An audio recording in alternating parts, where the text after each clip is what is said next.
ಹೇಳ್ತಾ ಇದ್ದೀನಿ, ನಾನು ಯಾರಿಗೂ ಒಂದು ಇನ್ವಿಟೇಷನ್ ಕೊಟ್ಟಿಲ್ಲ, ಯಾರನ್ನೂ ನಾನು ಕರೆದಿಲ್ಲ ಫೋನ್ ಹಾಕಿ ಕೊಡೋನು. ವಿಚಾರ ಯಾಕಂತಂದರೆ ನನಗೆ ವೈಯಕ್ತಿಕವಾಗಲಿ ಭಾಳ ಬೇಜಾರಾಗೈತೆ. ಯಾವ ವಿಚಾರವಾಗಿ ಅಂತಂದರೆ, ಒಬ್ರಿಗೆ ಫೋನ್ ಹಾಕಿದಾಗ ಅವರು ಜಂಬ ಕೇಳ್ಕೊತಾರೋ ಇಲ್ಲ ಪ್ರೀತಿ ಕೇಳ್ಕೊತಾರೋ ನನಗೆ ಫೋನ್ ಹಾಕಿದ್ದ ಅಂತ ಹೇಳ್ತಾರೆ. ಪಕ್ಕದಲ್ಲಿರೋರ್ಗೆ ನಾನು ಹೇಳಿಲ್ಲ ಅಂತಂದವಾಗ ಅವ್ರ ಹತ್ರ ನಾನು ಸಣ್ಣವನು ಹಾಕ್ತೀನಿ. ದೇವ್ರನೇ ಇದಂತೂ ನಿಜ. ಇದು ಜಾತ್ರೆನಲ್ಲಿ ಕುತ್ಕೊಂಡು ಹೇಳ್ತಾ ಇದ್ದೀನಿ ನಾನು. ಹೊಡ್ಸಿದ್ದು 10 ಕಾರ್ಡು ನಮ್ಮ ಮನೆಯವ್ರಿಗೋಸ್ಕರ, ಅದು ಮಾತ್ರ ಬಿಟ್ಟರೆ ಯಾರಿಗೂ ಇಲ್ಲ. ಈವನ್ ಇವತ್ತು ಬಂದಿರಲ್ಲ ಸೆಲೆಬ್ರಿಟಿಗಳು ಫೋನಲ್ಲಿ ಹೇಳಿದ್ದವ್ರಿಗೆ ಬರಬೇಕು ಅಂತ, ಮನೆಗೆ ಬರಬೇಕಂದ್ರೆ ದೇವ್ರನ್ನೇ ಬೇಡ ಅಂತಂದರು. ಇಲ್ಲಿ ದಯವಿಟ್ಟು ಬಂದಿರೋ ಸ್ನೇಹಿತರಲ್ಲ, ನಾನು ಪ್ರೀತಿಗೋಸ್ಕರ ಬಂದಿರೋರು. ಇಲ್ಲಿ ಬಂದಿರೋ ಎಲ್ರಿಗೂ ಅಷ್ಟೇ ನಾನು ಕೈ ಮುಗಿದು ಕೇಳ್ಕೊತೀನಿ.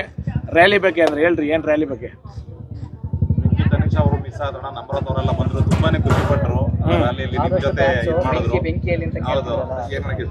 ಕೆಲವೊಂದು ಹೇಳ್ಕೊಳಕ ಆಗುತ್ತೆ ರೀಸನ್, ಕೆಲವೊಂದು ರೀಸನ್ ಹೇಳೋಕ್ಕಾಗಲ್ಲ. ಯಾಕಂತಂದ್ರೆ ದೇವಸ್ಥಾನ ಅಂದಾಗ ಅರ್ಥ ಮಾಡ್ಕೊಳ್ಳಿ ಅಲ್ವಾ.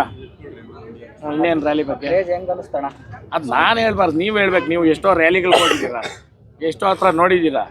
ಇದೆಂಗಿತ್ತು, ಕೆಲವರು ಮಾಡೇಬೇಕಂತ ಒಂದು ಫ್ಲೆಕ್ಸ್ ಹಾಕಿಲ್ಲ, ಅದು ಎರಡೇ ಜಾತ್ರೆಗೋಸ್ಕರ ಹಾಕ್ಸಿದ್ದು ಅಷ್ಟೇ. ಕರೆಕ್ಟಾ? ಹಾಕ್ಸಿದ್ನೆಲ್ಲ ನಾ ಜಾತ್ರೆನಾಗ ಇಲ್ಲಿಂದ ಗೆಲ್ಲಬೇಕು, ಗೆದ್ರೆ ಹೊಡೆದ್ರೆ ಹುಲಿನೇ ಹೊಡಿಬೇಕು, ಹೆಂಗೆ ಅಲ್ವಾ?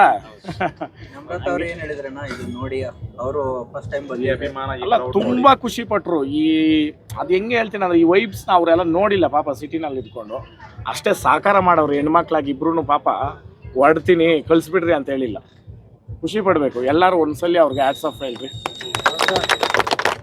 ಯಾಕಂತಂದರೆ ಹೆಣ್ಮಕ್ಳು ಕಾರ್ಯಕ್ರಮಕ್ಕೆ ಬರ್ಬೇಕಂತಂದ್ರೆ ಅವ್ರು ಕೆಲವೊಂದು ಬೇಡಿಕೆಗಳಿರ್ತವೆ. ಇದೇ ಮಾಡಬೇಕು, ನಾವು ಹಿಂಗೆ ಇರಬೇಕು, ಆ ಥರ ಇಲ್ಲ. ಅವರು ತುಂಬ ಅಪ್ರಿಷಿಯೇಷನ್ ಮಾಡ್ತೀನಿ ನನಗೆ. ಇನ್ನು ಮುಂದಿನ ದಿನಗಳಲ್ಲಿ ರೇಸ್ಗೆ, ಇನ್ನು ಇದೇ ಸಪ್ಲಮ್ ದಿನಗಳಲ್ಲಿ ನೀವು ಯಾರನ್ನ ಟಿ ವಿನಲ್ಲಿ ನೋಡಿ ಇವ್ರನ್ನ ಭೇಟಿ ಆಗ್ತಿರೋ ಇಲ್ಲೋ ಅನ್ನೋರನ್ನ ನಿಮ್ಮ ಮುಂದೆ ನಾನು ಕರ್ಕೊಂಬರ್ತೀನಿ. ಸಹಕಾರ ಇರಬೇಕು. ನಾಯಿ ನರಿಗಳನ್ನೆಲ್ಲ ನೀವೇ ಹೊಡೆದೋಡಿಸ್ಬೇಕು. ಕರೆಕ್ಟಾ? ಹಾಂ, ಆ ಥರಕ್ಕೂ ಬರಬಾರ್ದವು. ಏನಣ್ಣ, ಇದು ಡಿಸ್ಟಿಕ್ ನಿಂಬೆಕಾಯಿ ಹೊಡಿತೀರಿ ನೋಡ್ರಿ, ಹಂಗೆ ಹೊಡೆದಾಕ್ರಿ ಹೇಳ್ತೀನಿ. ಇನ್ನೇನನ್ನ ಹೇಳಿ ಅಷ್ಟೇ ತಾನೇಣ್ಣ? ಹಾಂ ಹೇಳ್ರಿ, ಇನ್ನೇನು? ಈ ಜಾತ್ರೆ ಎಷ್ಟು ದಿನ ನಡೀತದ? ಇದು 4 ದಿನ ಅಣ್ಣ. ನಮ್ದು ಇದು 2ನೇ ದಿನ, ಇನ್ನು 2 ದಿನ ಇರ್ತೀವಿ. ಏನು ವಿಶೇಷತೆ ಅಣ್ಣ? ಇಲ್ಲಿ ಸಪ್ಲಮ್ದು ವಿಶೇಷತೆ ಹೇಳ್ಬೇಕಂದ್ರೆ, ಇಲ್ಲಿ ಗಣ್ಯಾತಿ ಗಣ್ರು ಇದ್ದಾರೆ. ಅವ್ರಿಗೊಂದು ಸಲ್ಮಾನ, ಕಿರು ಸಲ್ಮಾನ ನನ್ನ ಕಡೆಯಿಂದ ಮಲ್ಲೇಶಣ್ಣ ಅವರು ಮಾಡ್ತಾರೆ. ಅದಾದಮೇಲೆ ನಾವು ಕೂತ್ಕೊಂಡು ಮಾತಾಡೋಣ. ನೀವು ಸ್ವಲ್ಪ, ನನಗೂ ಸ್ವಲ್ಪ ಬಿಸಿನೀರು ಕುಡಿಬೇಕು, ಗಂಟ್ಲು ಹಾರ್ಕೊಂಡು ಹೋಗ್ತೈತೆ. ದೃಷ್ಟಿ ತೆಗಿಬೇಕು ಅಂತಿದ್ದಾರೆ. ಹೌದು, ತೆಗಿತಾರೆ. ಅದು ಆವತ್ತಿನಿಗೆ ಬಂದ್ಬಿಟ್ಟೈತೆ ಇಲ್ಲಿ. ಆಮೇಲೆ ಇದೇ ಸಲಿನೇ ನಾನು ಒಬ್ರಿಗೆ ಹಾರ ಹಾಕೋಕ್ಕಾಗಿಲ್ಲ ಜಾತ್ರೆಗೆ.